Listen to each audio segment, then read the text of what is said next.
Bí wọ́n ṣe máa bá go halẹ̀ mọ́ yẹn nù. How many minutes? He said, what's your you for me tẹ́lẹ̀?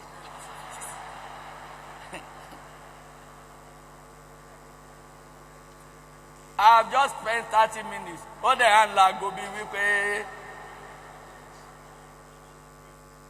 All right. Ní ti ẹ̀ mọ́ tí mò ń sọ mọ́.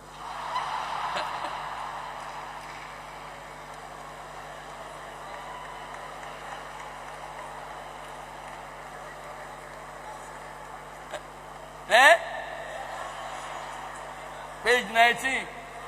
All right. Church leaders have tremendous. Okay, I was talking about breakdown of communication. Please make sure you teach first before you execute. The people that go around to make good project look bad to people capitalize on lack of proper information, adequate information.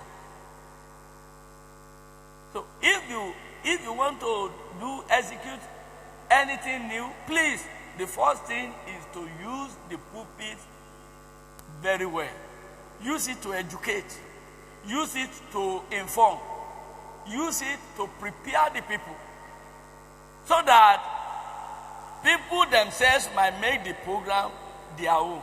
So if anybody now goes to dissuade them, they will be able to say, no, we have listened to the pastors, we have also thought about it, and we know this one is worthwhile. If our churches must make progress, we must understand the source of conflict in our midst. Conflict orchestrates, S is missing there, from the kingdom of darkness. Satan is the author of confusion, and he can use anybody who is vulnerable, who is not totally submitted to the Lord. He can use. Even if a pastor is not very careful, Satan can use you. He can use anyone. If Satan attempted to use Jesus through the temptation, then everybody must be extra careful, so that while you think you are serving God, you will not be serving Satan. Unfortunately, not all members of the church understand the relentless onslaught of the devil on the church. Unknown to the members, the devil through spiritual attack makes use of God's people to attack and hinder the work of God. The enemy of the church is all out to destabilize the church. We must be on our guard. The Church of Jesus Christ on earth ought to be an epitome of peace, love, and one that assures worshippers of their conduct and reviews. But today, unfortunately, some of the churches have been turned into the battleground. There are some agents of the devil. They have got into our midst. They crept into our midst in the name of pastor, leaders at the top, but they are only brandishing an angel of light. They belong to Satan. They are looking for position of influence to be able to execute the project of their father, the devil. They are in our midst. We need to be on the watch out. Presently, we are grappling with the problem of Assemblies of God Church, one of the prominent frontline Pentecostal churches, mainline Pentecostal churches in Nigeria and the world. Assemblies of God Church is over 100 years old in US. and almost 100 years old in Nigeria. But they are in crisis now.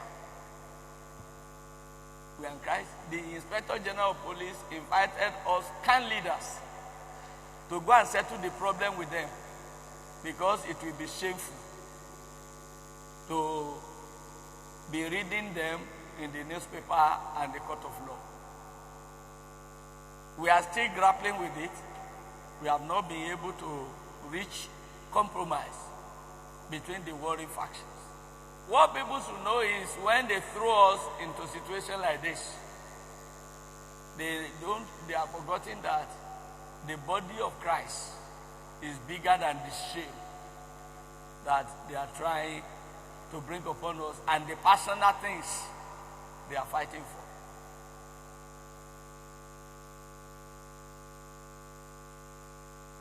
There is a conference whose leader and his conference have been causing us trouble, which I met on ground when I took over, set up committee. The committee visited the conference 8 times. The EC2 did everything we could. Up till now,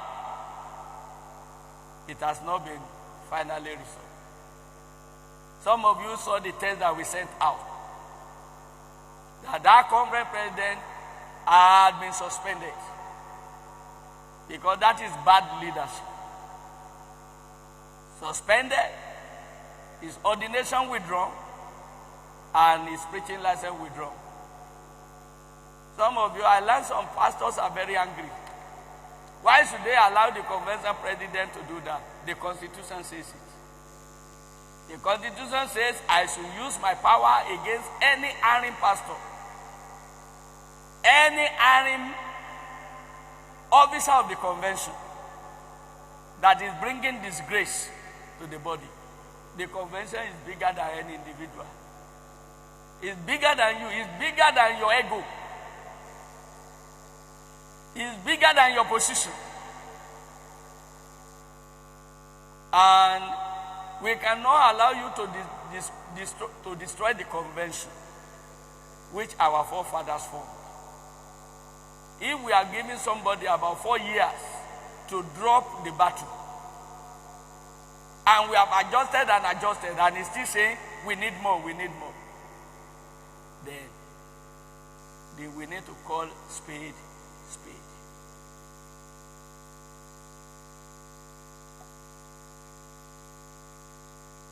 If we must move forward, we must make progress in the peaceful atmosphere. We need to understand the effect of the absence of peace on the church in order to work hard and